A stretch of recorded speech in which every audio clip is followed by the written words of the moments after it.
Bom dia, paz do Senhor. Como estamos hoje? Na bênção? Glória a Deus. Esse é o nosso foco, esse é o nosso objetivo. Hoje nós vamos estudar um pouco mais a palavra de Deus. Nossa lição de número 4. E ela traz uma lição extremamente importante. O tema são as lições de uma figueira infrutífera. E a gente vai ler sobre essas lições que foram passadas por Jesus, nosso maior exemplo. Essa foto é de uma figueira, viu, irmãos? Muitas curiosidades sobre figueira. A palavra de Deus usa muitos exemplos quando vai falar da gente, falar do ser humano. Muitas vezes Jesus fala, que Ele é a videira verdadeira. Ele se compara com uma árvore, fala da gente como se fôssemos ramos dessa árvore que é limpa e cuidada pelo agricultor.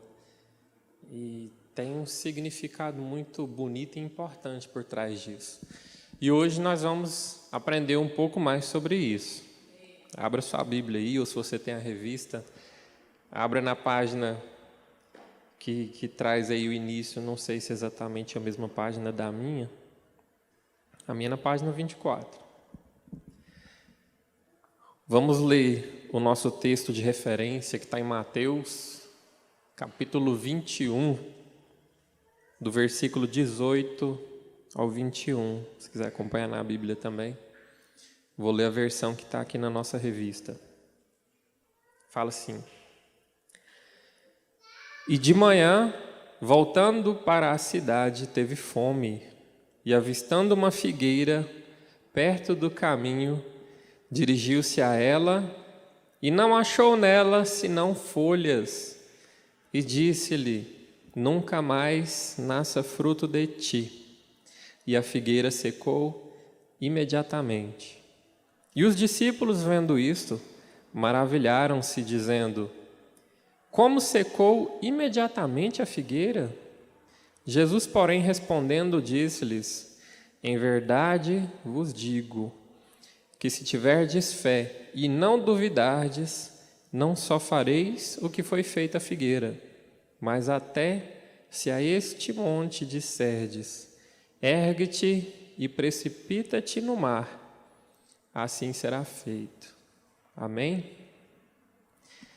De início, a gente já pode ver, no final do trecho, a palavra de Deus, Jesus, falando como existe um poder nas palavras, um poder em nós, um poder movido pela fé, um poder que está disponível a todos nós e que algumas vezes a gente não coloca em prática. Mas mais do que isso, às vezes a gente não encontra a forma certa de utilizar. Vamos continuar aqui. O nosso textuário, ele fala o seguinte, que o textuário é como se fosse o chave da nossa lição. Em Mateus 21, 22, E tudo que pedirdes na oração, crendo, o recebereis. Tudo que a gente pedir na oração, crendo, a gente recebe. Amém? Características da figueira infrutífera. Um detalhe interessante, já tinha visto esse trecho várias vezes, da figueira, e Jesus falando que ela não daria mais frutos. E aí a gente vai pesquisar, a própria revista traz, mas eu fui pesquisar a fundo, trouxe até uma imagem que mostra, isso aí são galhos de uma figueira, e dá para ver assim que tem frutos e folhas nascendo na figueira. A figueira, ela é uma planta diferente de outras. Quando os seus frutos vão nascer, na verdade, é depois do inverno, então ela está sem folhas. A primeira coisa que nasce são os frutos. E depois, ou às vezes ao mesmo tempo, igual está na figura, enquanto vai nascendo os frutos, as folhas vão nascendo também. E é por isso que a Bíblia fala que Jesus viu uma figueira cheia de folhas. Então ele foi procurar um fruto nela. Porque a figueira, quando ela já tem as folhas, isso quer dizer que ela tem os frutos também. Já está na hora de colher. E por isso Jesus procurou. Mas não encontrou.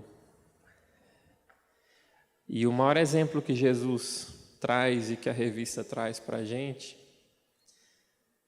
é que naquela época o povo de Israel ele vivia muito religioso, vamos dizer assim. E aí entra num tema. O que é a religião, irmãos? Religiosidade. Queria que vocês me ajudassem. O que a gente pode definir por religiosidade? Alguém pode me ajudar? O que você entende por religiosidade? Nada? Nem os pastores?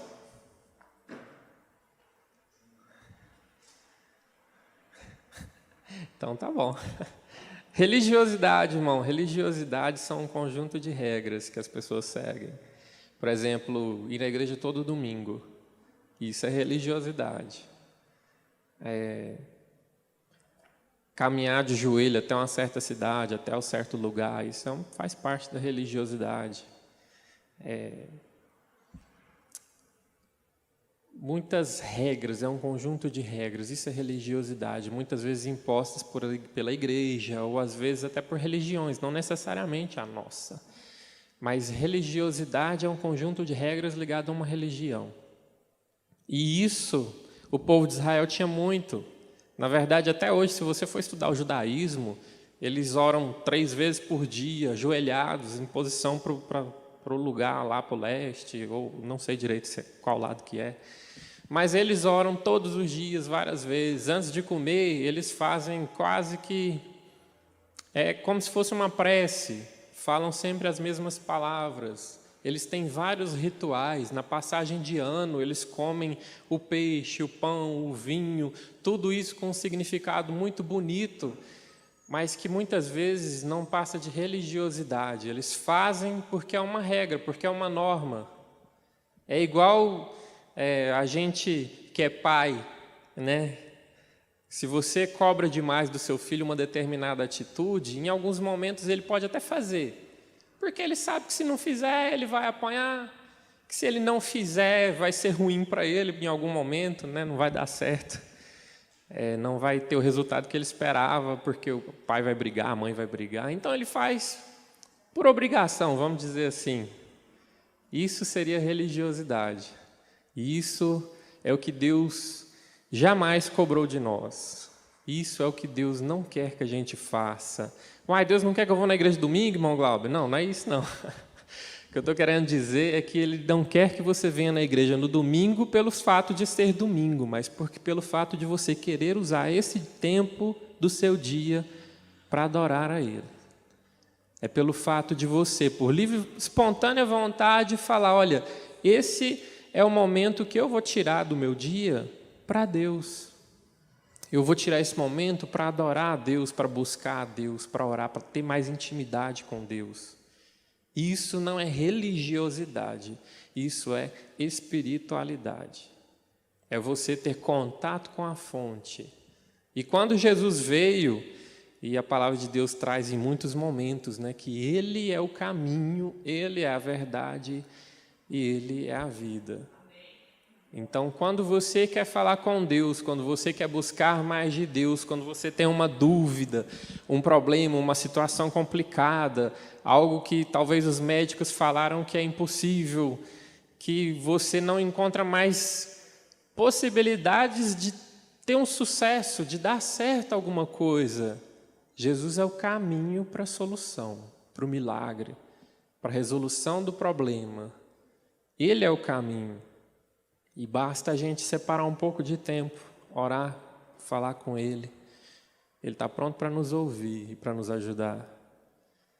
Então, quando Jesus ele fala da figueira, né, quando ele traz esse detalhe da figueira que tinha folhas, mas não tinha frutos, a lição até traz o comparativo com o povo de Israel, que tinha, né, as orações no templo, que tinha o turno dos levitas que estavam sempre lá cuidando, que tinha os sacrifícios a Deus, mas o povo fazia basicamente porque era um conjunto de regras que seguiam, rituais. Tá na hora de fazer o sacrifício, vou lá fazer, porque eu peguei pra caramba essa semana. E não funciona dessa maneira. Sabe, no livro de Isaías, no capítulo 1 ou 2, agora eu não me lembro direito, mas no livro de Isaías, Deus fala com o profeta o seguinte, fala, olha, eu não quero o sacrifício desse povo. Falou, porque quando eles pecam, eles nem sentem remorso mais. Sabe, o coração deles não está nem aí, porque sabe que depois é só pegar uma ovelha, levar lá, que o profeta sacrifica e pronto. Só que o princípio do derramamento de sangue, quando Deus falou, né, que quando o ser humano erra e comete um pecado, um sangue vai ser derramado por isso. Isso devia ser um peso. Isso devia ser algo que fizesse a gente pensar. Sabe, que o meu erro vai provocar derramamento de sangue. Então que eu não cometa erros, porque vai ter consequência. Mas o ritual de sacrifício, o ritual de tantas coisas, e às vezes até a gente hoje em dia por pensar, poxa, mas Deus é bom, Deus é amor, e é verdade, Ele é bom e Ele é amor, mas Ele também é justiça. Deus não é injusto. Deus ele não é um pai que fecha os olhos para o que o filho faz de errado. Ele corrige porque Ele quer que a gente tome o caminho certo. Mas Ele também é justo. Quando Jesus fala da figueira, e a lição traz para a gente esses detalhes, né, de uma figueira precoce, por exemplo, está no item 1.2. O que é algo precoce? Algo precoce é aquilo que vem antes da hora, vamos dizer assim, que de repente não está pronto, mas já está naquele lugar. Vou dar um exemplo, que às vezes a gente vê no trabalho, de repente, não sei, talvez no seu, às vezes acontece no meu trabalho, mas alguém que talvez não tenha o melhor desempenho para ser o chefe, mas é amigo de fulano, é amigo de ciclano, e de repente essa pessoa, por mais boa vontade que ela possa ter, talvez faltou um pouco de experiência a mais, mas ela assume aquela função. E de repente as coisas que estavam indo bem começam a caminhar não tão bem. É como se ela tivesse sido colocada precocemente naquela função, ainda não estava pronto, mas colocaram aquele peso sobre aquela pessoa e talvez ela não vai dar conta de corresponder às expectativas, corresponder à necessidade que aquele lugar, que aquelas pessoas têm. Isso é algo precoce. E como? Gestação, verdade. Um exemplo ótimo, né? O neném tem que nascer entre 38 e 42 semanas, né? A gente que é pai, antes de ser pai, o povo falava de semana, eu pensava, para que isso, gente? Não tem nada disso. Agora que acompanhei a gravidez toda, né? Com a minha esposa, a gente passou uma gravidez, tudo, e inclusive minha filha só não nasceu, né, prematura porque Deus não quis mesmo. Né, com 37 semanas e 6 dias, a gente foi parar no médico, tendo todos os sinais. Aí o médico chegou lá, olhou e falou, olha, vamos fazer o seguinte, minha esposa até ficou chateada na hora, até hoje, né, amor? Mas o médico passando muito mal, né? Só quem já passou por isso que sabe. Mas aí o médico olhou e falou, poxa, por algum motivo ela ainda não está querendo sair. Vamos fazer o seguinte, vamos esperar até amanhã, porque amanhã completa 38 semanas, ou seja, amanhã ela não será precoce, ela não será mais prematura. Amanhã a gestação estará completa, né, no prazo instituído aí pelos médicos, pela saúde. Então ele falou, vamos esperar até amanhã. E minha esposa passou uma noite em agonia no hospital, com muita dor, tomou muito remédio, disse que as enfermeiras entravam porque eu não pude ficar lá. Mas disse que a enfermeira entrava de madrugada para ver como é que ela estava e falava, nossa, você está acordado até agora? Aí ela, mas com tanta dor que eu estou sentindo, não dá para dormir. Falou, não, mas a gente deu anestesia, deu um monte de coisa, era para você estar apagada. Né? São dificuldades que às vezes a gente passa. Mas o que eu quero dizer é que uma situação precoce que acontecer antes da hora pode trazer problemas, né? Uma criança que nasce prematura demais pode ter problema de respiração, pode ter problema cardíaco, porque aconteceu dela nascer antes da hora. Precoce. E por que a gente está falando de coisas precoces? Principalmente em tudo na vida. Não tem como falar só principalmente. Em tudo na vida a gente precisa estar, pelo menos no caminho, na direção certa. Algumas coisas a gente não tem como esperar estar completamente pronto. Um exemplo disso é o casamento. Não tem como você estar 100% preparado antes de assumir essa responsabilidade. Nada na vida será 100%, não tem como você ter 100% de preparo antes. Mas eu gosto de dar exemplo do casamento, porque é algo que eu acho que todos nós aqui entendemos. Não tem como, ou a maioria, né? Mas não tem como você se preparar 100%. Ouvi muitos conselhos de amigos meus, meus irmãos mais velhos todos se casaram antes de mim, né? Eu sou o quarto filho do meu pai e da minha mãe. E inclusive quando eu fui casar eu pensava isso. Vou tirar de letra. Já vi tanta gente passando dificuldade no casamento, meu pai pastor, já vi dando tanto aconselhamento, já vi tanta coisa acontecendo, já participei de muito curso, já vi muitas situações, estou pronto. E quando a gente se casou, né, meu amor? Quando nos casamos esse ano, mês que vem, a gente vai completar 5 anos já de casado. Quando a gente se casou, eu pensei, vou tirar de letra. E passamos muitas situações complicadas. Precisamos de algumas pessoas de nos ajudarem, precisamos de... que eu posso dizer? Ingrediente principal, precisamos de humildade para reconhecer que estava errado. A gente precisou de humildade para pedir ajuda. Infelizmente, a gente não consegue resolver tudo sozinho. Infelizmente, não. E a gente, às vezes, é pressionado pela sociedade ou por muitas coisas. Já dei esse exemplo várias vezes, né? Mas menino cai, a gente fala, levanta, homem não chora. Você traz isso dentro de você a vida toda. E chega no casamento, às vezes tem algum problema, e você fala, não, pedir ajuda o quê? A mulher fala, né? Não, vamos chamar o pastor. Fala, não, vou resolver esse trem, ué. Chamar o pastor. Só que nos falta, às vezes, a capacidade, a experiência, nos falta a sabedoria, nos falta tanta coisa. E a gente, enquanto tiver esse orgulho, as coisas não dão certo, não vai para frente. Então, algumas coisas na vida não tem como estar 100% preparado para aquilo que a vida vai, o desafio que a gente vai enfrentar. Mas se a gente tiver humildade, souber aonde procurar a solução, no lugar certo, nas pessoas certas que podem te ajudar, Deus pode usar esse alguém para transformar para muito melhor a sua vida. Experiência própria. Então, confie em Deus. Tome cuidado com o tal do precoce. Deus quer que todos nós sejamos árvores frutíferas.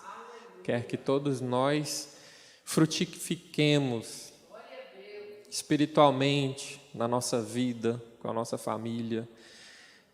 Mas a gente precisa tomar cuidado, porque algumas árvores mostram que poderiam ter frutos, mostram que já, nossa, estou bonita, estou como o caso dessa figueira. Ela mostrou que ela estava num estágio e quando Jesus foi verificar, não estava. A gente precisa tomar cuidado com isso, porque a gente, às vezes, pode fazer isso. Eu posso começar a falar que eu tenho experiência nisso, naquilo, ou querer sair ajudando um monte de pessoas, e de repente, quando precisar ajudar elas e elas pedirem minha ajuda, eu falo, não sei o que fazer, sabe? É algo que a gente precisa buscar em Deus, a gente precisa analisar, olhar para dentro de nós. Será que eu estou pronto para isso? Será que eu posso melhorar em mais alguma coisa? Tem algo que eu posso fazer antes? A gente precisa tomar muito cuidado com isso. Continuando. Uma figueira estéril. Figueira estéril todos sabem, né? Aquilo que não produz frutos. Eu vou compartilhar uma coisa. Quando eu era criança, eu ouvia muito essa palavra, né? Que Deus espera e nos escolheu. Vamos abrir lá a Bíblia em João 15:16. Abre sua Bíblia lá, por gentileza. João capítulo 15, versículo 16.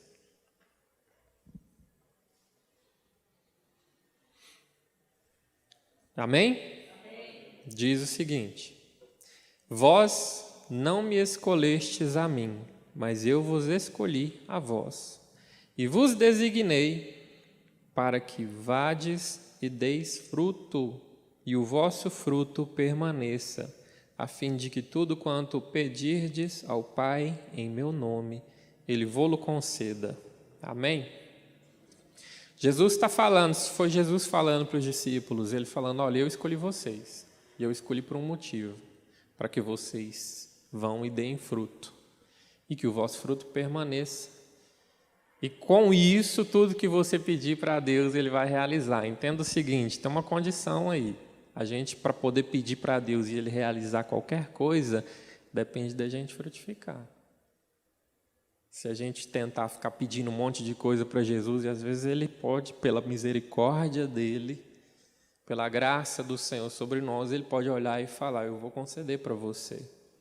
Agora, se você quiser, como Jesus falou, falar para o monte, sai daqui e pula no mar, e Ele te obedecer, isso daí depende de você estar frutificando ao Senhor.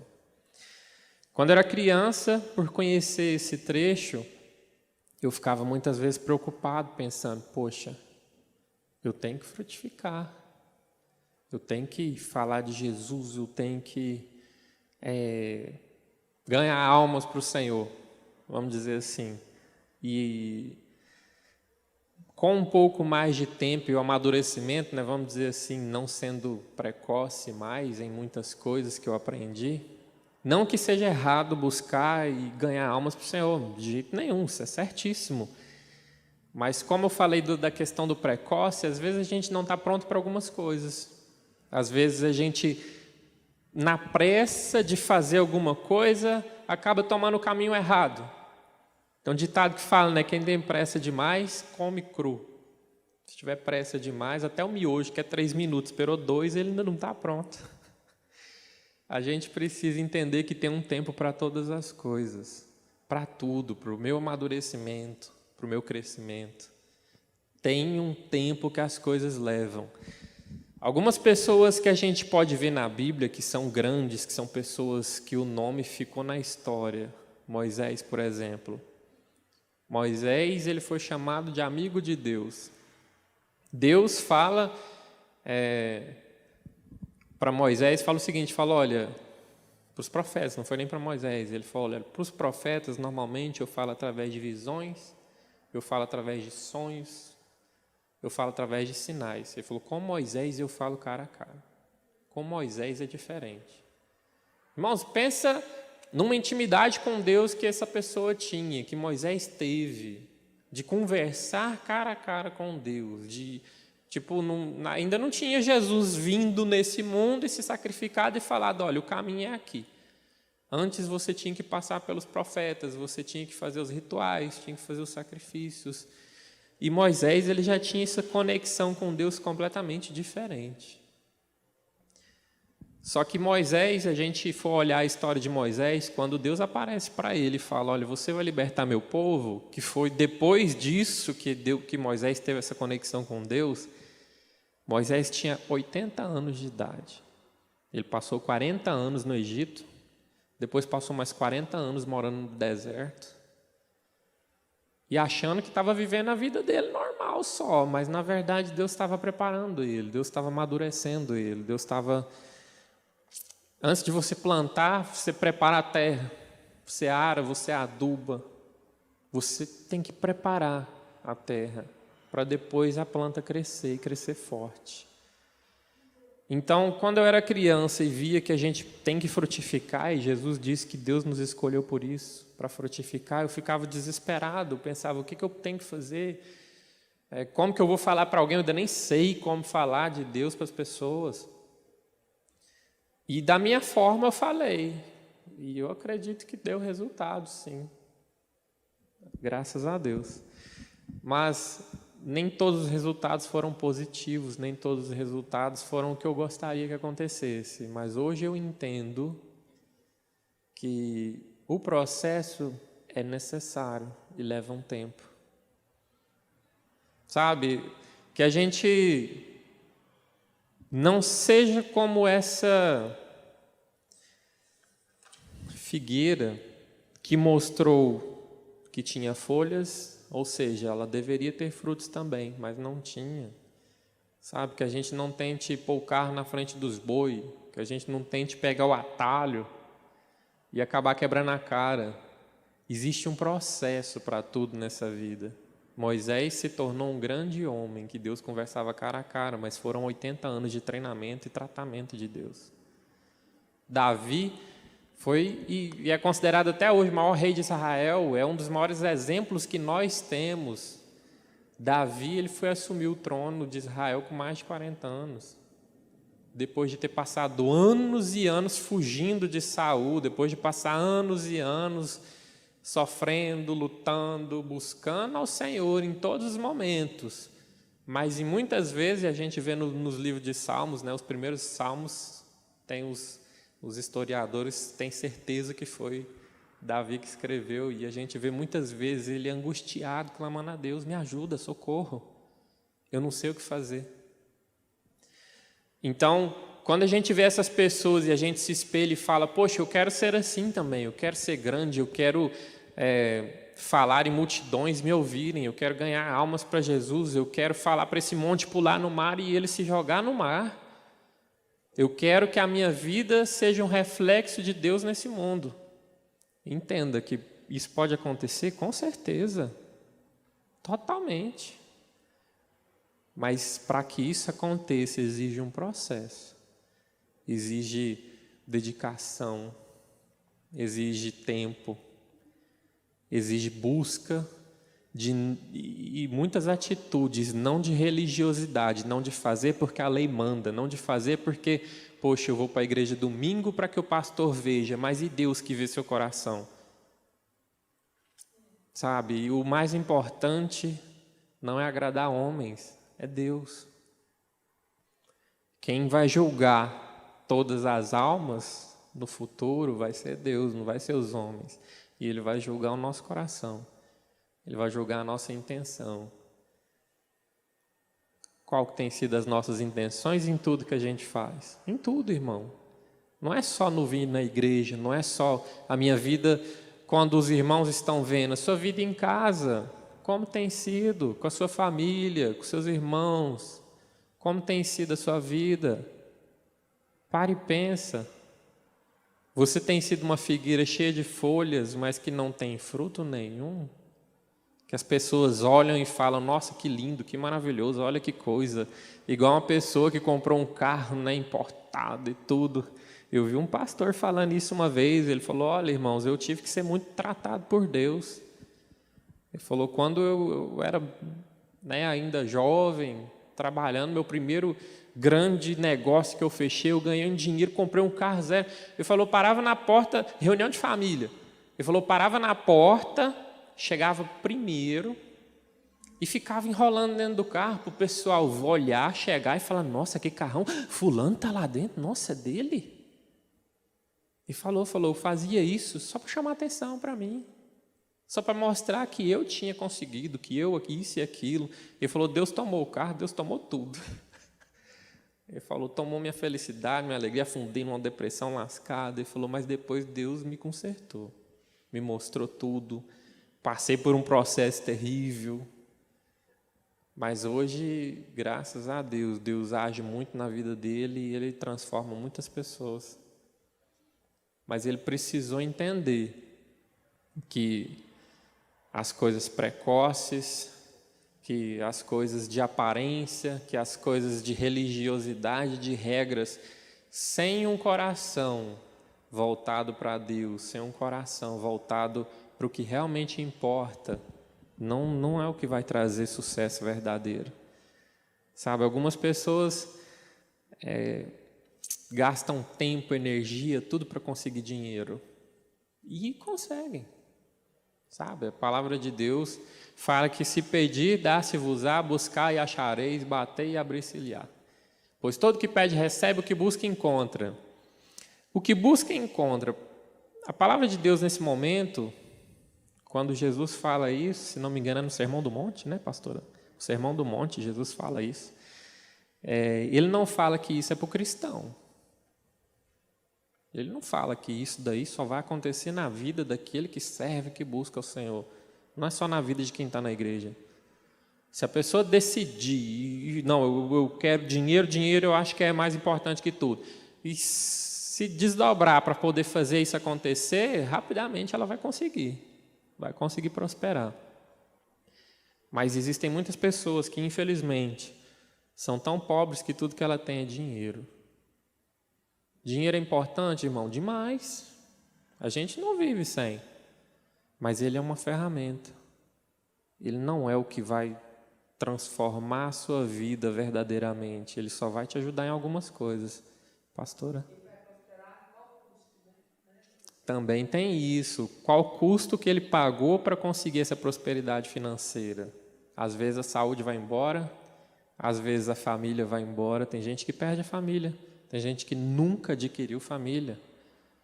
E no final das contas, né, se a gente se atentar mais para algumas coisas, para algumas pessoas, para sabedorias, a gente vai ver que um dos maiores medos do ser humano, uma das piores coisas que o ser humano pode passar, chama-se solidão. E não adianta você ter dinheiro para comprar um país e não ter confiança de falar quem está sentando na mesa comigo, está comigo porque me ama, porque quer estar comigo. Sabe, isso daí é algo terrível. Então, entenda os processos, entenda que tudo na vida é uma construção. Ah, poxa, meu casamento não está bom hoje. Pois, então começa a construir para melhorar. Sabe, a palavra de Deus também fala que de Deus não se zomba. Como assim de Deus não se zomba? Fala, tudo que o homem plantar, isso vai colher. A gente fala muito isso, né? Tudo que o homem plantar, ele colhe. A nossa vida é isso. Você vai plantar e você vai colher. Só que não é imediatamente. Plantio leva um tempo para poder a planta crescer, fortalecer e depois ela dá o fruto. Às vezes você pode pensar, poxa, mas minha vida está acontecendo algumas coisas ruins, irmão. Pare e pense, o que você fez 2 anos atrás que não era muito bom, 3 anos atrás, o que você estava fazendo da sua vida antes disso? Algumas pessoas se convertem e às vezes falam, né, poxa, parecia que antes estava mais tranquilo, agora está tanta coisa ruim acontecendo, está tudo dando errado. Porque você estava plantando errado antes. Quando você começa a plantar coisas corretas, quando você começa a plantar amor, carinho com a sua esposa, com o seu marido, quando você começa a plantar coisas que têm um valor de verdade, depois de um tempo, você vai começar a colher as coisas boas também. Então entenda, o que eu quero para o meu futuro? Primeiro de tudo, o que é o mais importante? Me responda uma coisa, irmãos. O que é o mais importante na vida de um ser humano? Para você, o que é a coisa mais importante na vida de um ser humano? Para você que está em casa também, pense, se responda. O que é a coisa mais importante na sua vida?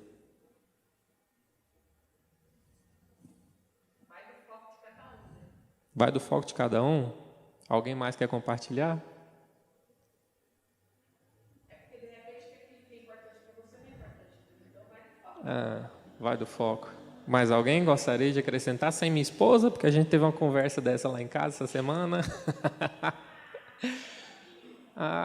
Vou te dizer uma coisa. Vai do foco de cada um. Realmente, cada pessoa tem um objetivo, cada pessoa tem um desejo. Agora, existe um caminho, existe um futuro que é único, inevitável. Se a gente está aqui de manhã, é porque a gente acredita que esse futuro vai vir para todos. Para quem é cristão e para quem não é cristão. E esse futuro é o quê? A vida com Deus ou a vida sem Deus?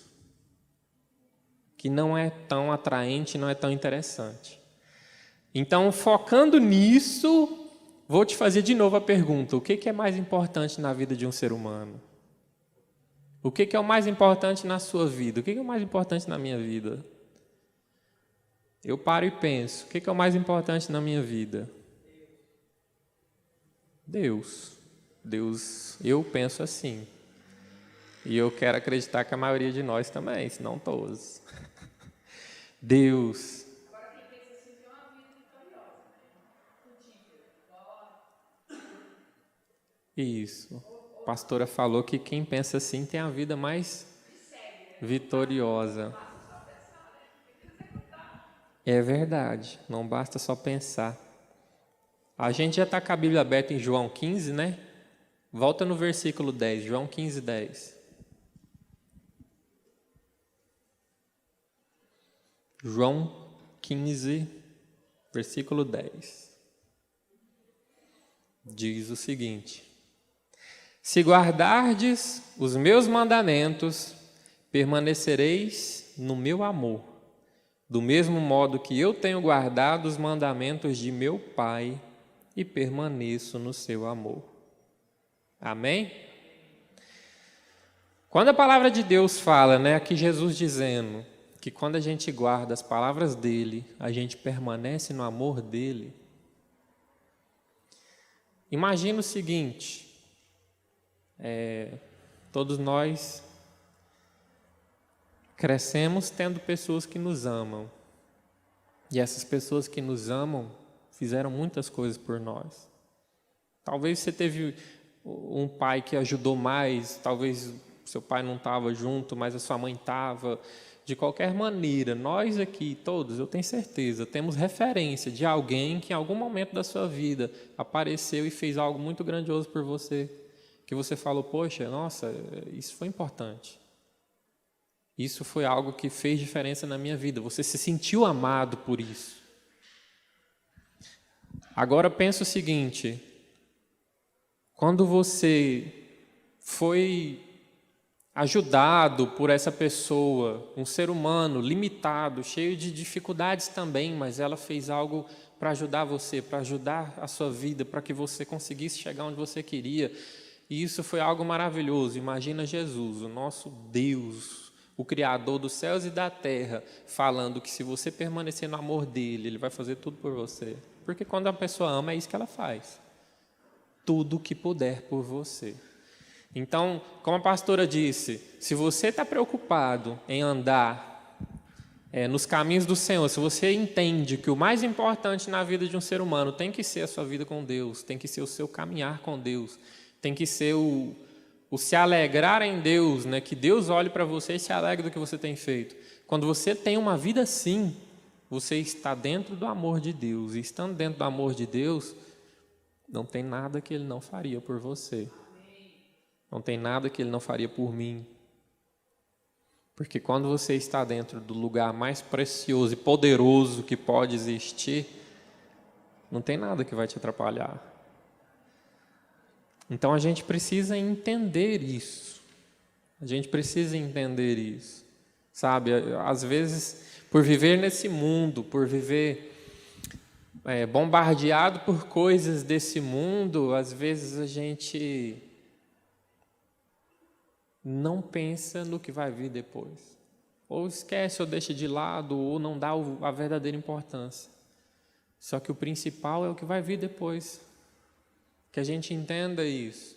E que entendendo isso, a gente não tente pular etapas na nossa vida.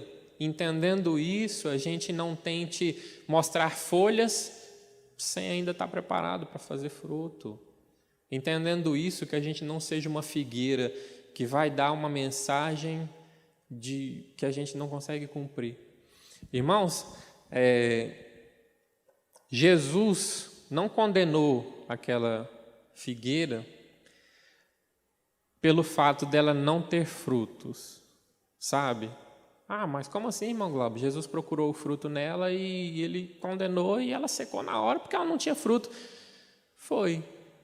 Só que Jesus, a Bíblia é bem clara, fala que ele foi procurando fruto. Ele foi procurando fruto. Por quê? Porque a figueira, quando tem folha, já tem fruto. Ou seja, ela fez uma propaganda enganosa. Sabe? Ela mostrou para Jesus que ela estava oferecendo algo que, na verdade, ela não tinha para dar. Sabe? Jesus não... A Bíblia fala que ele estava na cidade... Deixa eu ver só o nome aqui, que eu esqueci o nome.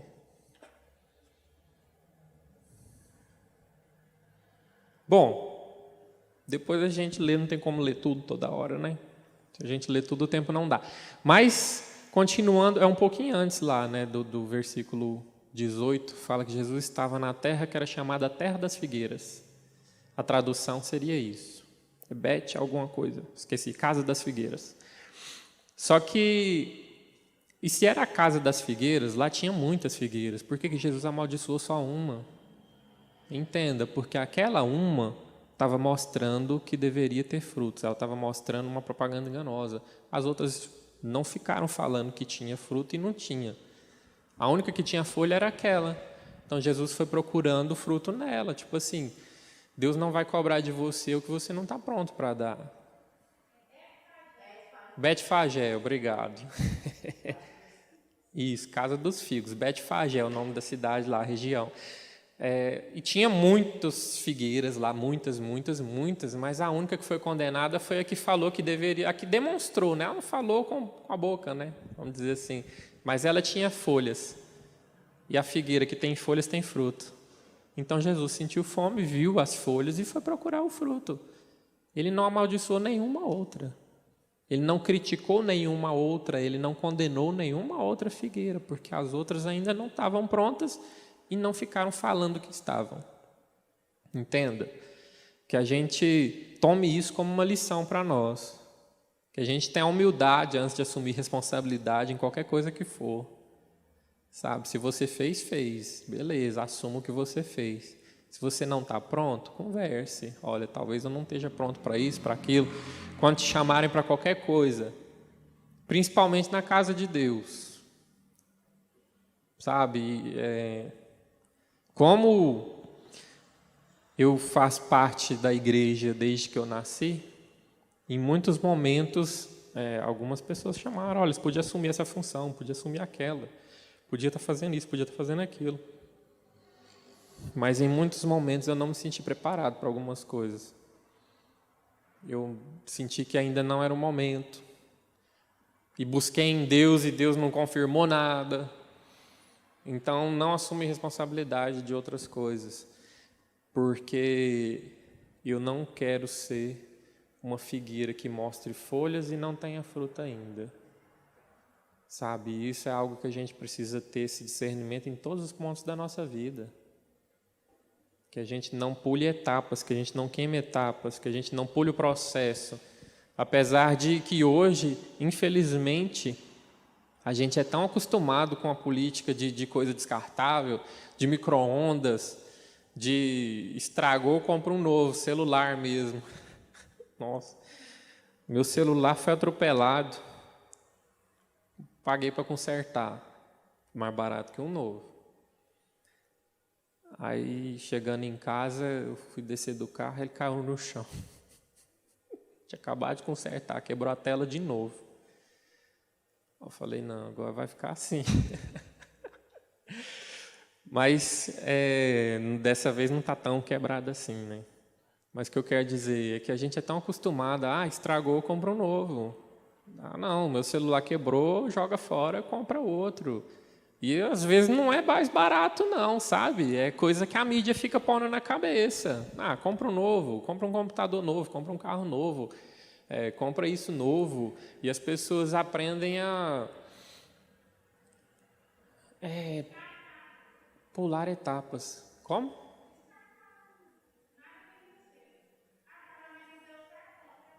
Isso. Às vezes as pessoas fazem isso, né? Acha que também casamento não deu certo, separa. Acha que entrou num trabalho, não gostei do meu chefe, eu vou pedir demissão, né? Como é que é? Todo mundo odeia o Cris, né? Que tem a Rochelle lá. Eu não preciso disso, meu marido tem 2 empregos, e aí não fica em lugar nenhum.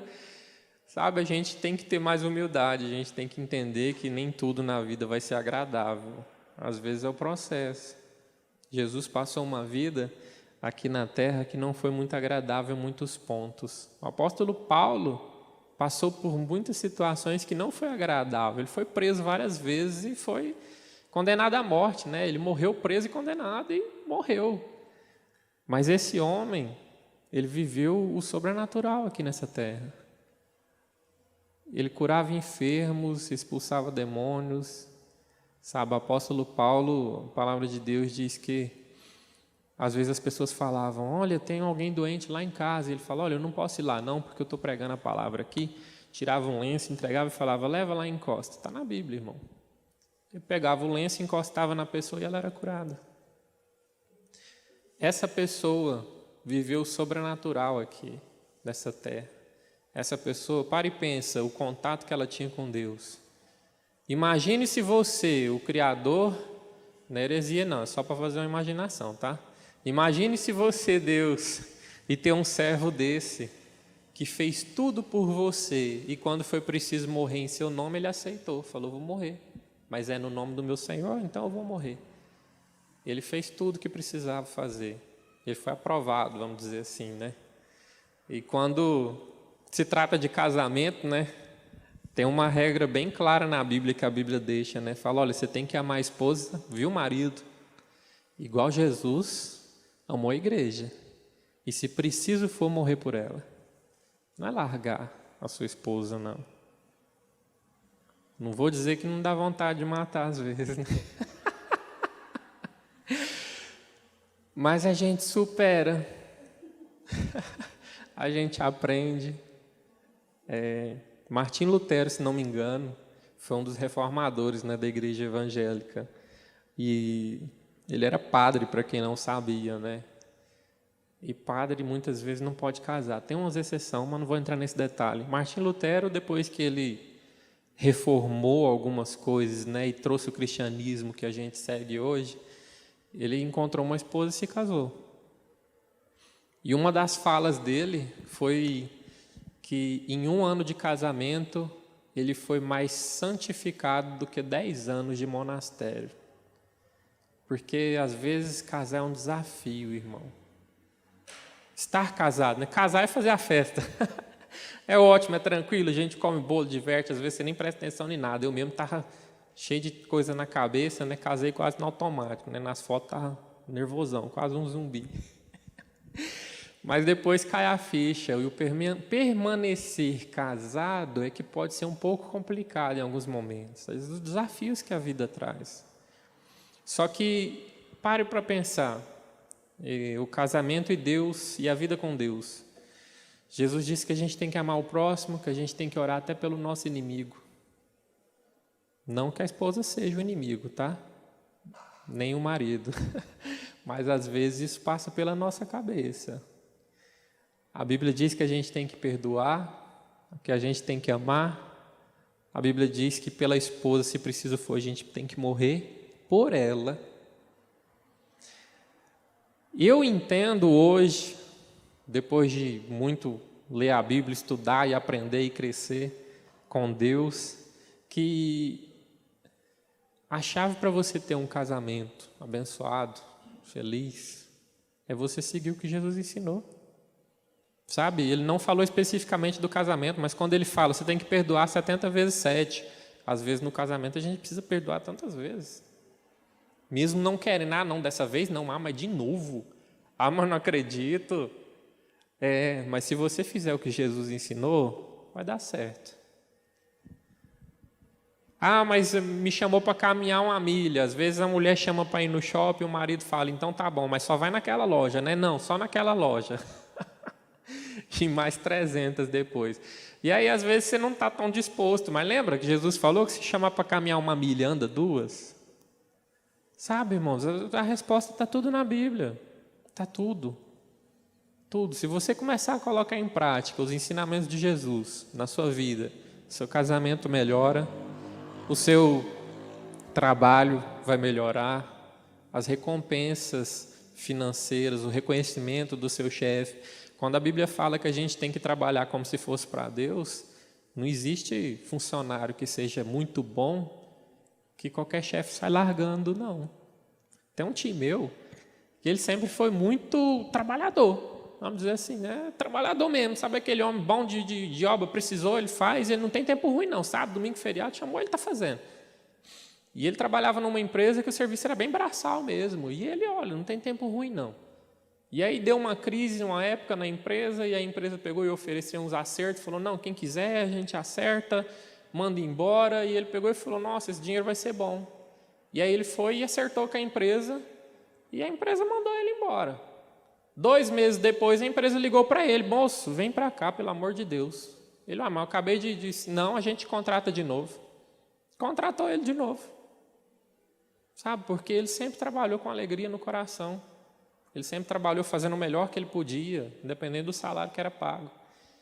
E isso é um ensinamento de Jesus. Jesus ensina isso.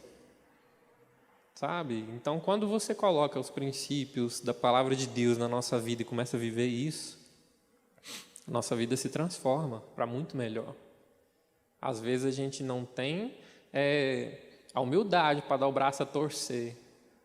E o orgulho é um problema sério, irmãos, que a gente não tenha isso na nossa vida. Elementos para uma vida frutífera. Fé, a bênção da oração e guardar a palavra de Deus. A gente já até leu, né? Em João 15:10, que fala que quando a gente guarda as palavras do Senhor, a gente está dentro do seu amor. Fé é você acreditar. Acreditar de verdade, não é falar que acredita, não.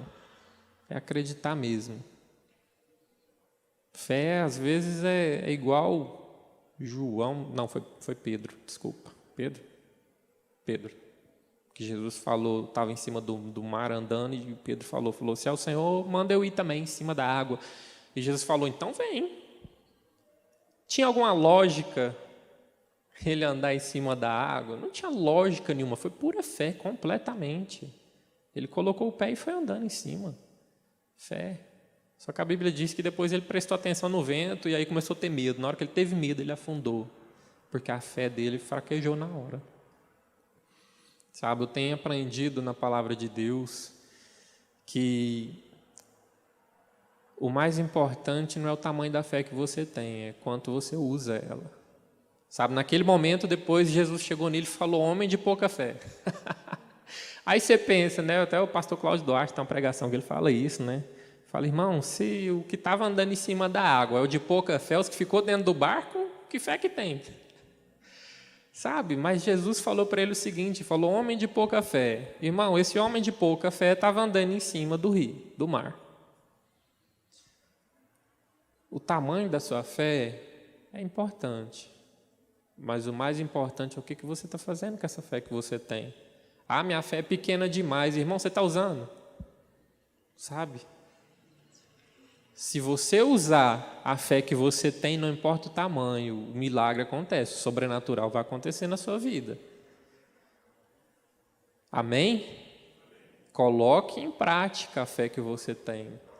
E a fé é acreditar quando mesmo que nada diga que dá certo, mesmo que a gravidade fala que se eu soltar o celular ele vai cair no chão.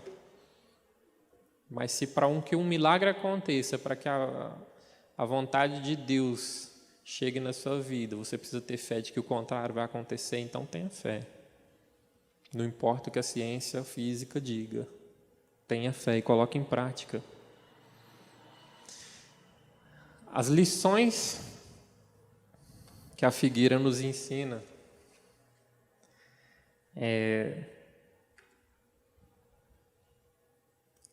primeiras advertências que são importantes. A palavra de Deus fala sobre a importância da gente orar. Irmãos,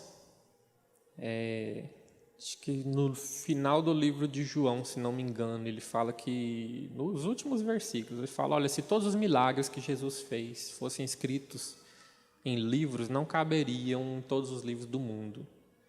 Jesus fez milagre demais, mas demais mesmo, demais. Aonde ele ia, estava curando alguém. E a Bíblia relata muitos milagres, mas em vários momentos da trajetória de Jesus, a Bíblia foca o seguinte: e Jesus saiu para orar, e Jesus foi orar, e Jesus chamou alguns discípulos e foi orar, e Jesus subiu no monte e foi orar. Irmãos, Jesus, o Filho de Deus, o homem que mais fez milagre nessa terra, o Filho de Deus, não precisa definir mais coisa do que isso, Filho de Deus, enquanto ele estava como homem, orava quase o tempo todo. A gente, que é filho adotivo de Deus, que não tem ainda, o sangue de Deus nas veias,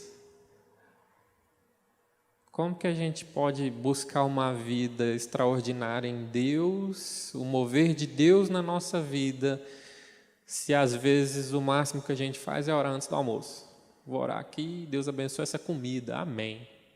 É importante? É importante, irmão, mas você não pode limitar a sua vida de oração a isso. Eu estou falando isso para mim mesmo também, tá? Também preciso orar mais. Não oro só depois, antes do almoço, mas eu preciso buscar mais a Deus, eu sei que eu preciso. Todos nós precisamos. Que a gente tenha noção disso, que a gente entenda a importância disso e que a gente coloque em prática na nossa vida a oração. É um tópico importante da lição que ela fala, folhas ou frutos. Em Gênesis, quando Adão pecou, a Bíblia fala que ele correu para uma figueira e pegou as folhas e foi se cobrir. E a Bíblia, a gente acabou de ler, que quando Jesus viu uma figueira, ele foi procurar o fruto. Sabe, que a gente entenda que o mais importante do que as folhas, para ficar aparentando ou para ficar se escondendo, é ter um fruto. O fruto fala por si. Sabe, tem uma frase que diz assim, contra fatos não há argumentos. Sabe, quando tem um resultado, tem outra também que fala que o resultado silencia as pessoas, vamos dizer assim, né? Você silencia as pessoas com o resultado que você dá. Ou seja, que a gente entenda e que a gente busque ter frutos, que a gente busque trazer o resultado, porque isso, independente de ter folhas ou não, independente das pessoas acharem bonito ou não, o fruto é o resultado de que você está tendo uma vida com Deus. É o significado de que, mesmo que você não abra a boca, com Deus a sua vida está caminhando bem. Que a gente entenda isso e que a gente busque fazer isso. E que a gente tenha constante vigilância. Que a gente tenha fé, que a gente guarde a palavra, não só no nosso coração, mas que a gente viva a palavra em todos os momentos. E que a gente ore, que a gente busque no Senhor força, que a gente busque no Senhor a direção, que a gente se deixe guiar pelo Espírito Santo que fala dentro de nós. Amém? Conclusão. A gente aprende que Deus não se agrada de uma vida espiritual estéril, aquela que não produz frutos. Pois Ele nos escolheu, nos nomeou e nos ordenou que sejamos frutíferos. Não há como enganá-lo. Que a gente entenda que Deus não tem como ser enganado. Que a gente deixe de ser religioso, irmão. E da igreja é importante? Importantíssimo. A palavra de Deus diz que uma brasa fora da fogueira se apaga. O ambiente tem poder de transformar situações. E muitas vezes o ambiente é da casa, não porque a sua casa talvez não seja, a minha casa não é abençoada, aí você está dizendo, não, irmão, de jeito nenhum. Mas é distração. É criança correndo, é a televisão ligada, é o cachorro latindo, é o vizinho fazendo isso, aquilo. Às vezes até uma churrasqueira do vizinho ligada atrapalha. Distrai a gente. Agora, quando você está aqui, na casa do Senhor, neste lugar, a gente está num ambiente preparado para adorar o Senhor. Num ambiente preparado para buscar, um ambiente onde você pode ajoelhar, onde você pode chorar, onde você pode buscar se entregar. Rasgar sua alma diante de Deus e que ninguém vai te criticar ou te atrapalhar, ou distrair você. Né? A nossa igreja, inclusive, tem até a salinha para as crianças à noite, onde você pode, as crianças vão estar lá, vão estar sendo cuidadas, né? Graças a Deus, por pessoas que têm coração na obra, para você ter o foco naquilo que é o mais importante, que é o Senhor, que a gente busque de coração. Lembrando aqui o nosso textuário de Mateus 21, 22, que fala o seguinte: em tudo o que pedirdes na oração, crendo, recebereis. Que a gente entenda, que a gente busque ter o fruto, que a gente busque frutificar. Irmão Glauber, eu estou querendo muito frutificar. Lembra que tem um processo, irmão. E o processo é importante, tão importante quanto. Ninguém nasce pronto. Inclusive, até vi uma comparação uma vez. A Bíblia chama Jesus de o segundo Adão. O primeiro Adão Deus fez adulto e pronto, e ele errou. Jesus, que foi o segundo Adão, nasceu, cresceu, aprendeu todas as regras, cumpriu todas e, no fim, transformou o mundo e a vida de todos os seres humanos. Que a gente entenda que o processo é importante. Dê valor no que você está passando hoje. Mas não está fácil, irmão Glauber. Não está, mas Deus está vendo sua luta. E Ele sabe por que disso. Talvez você não está entendendo agora. Muitos momentos da minha vida eu não entendia porque eu estava passando o que eu passei. Hoje eu entendo muitas coisas e agradeço a Deus por isso, porque foi o que me transformou em quem eu sou. Então seja grato ao Senhor, busque na fonte, busque no lugar verdadeiro, busque em quem tem a resposta para todas as coisas e confie nele. Assim, tudo que você pedir, Deus vai cumprir. Amém? Glória a Deus. Deus abençoe vocês.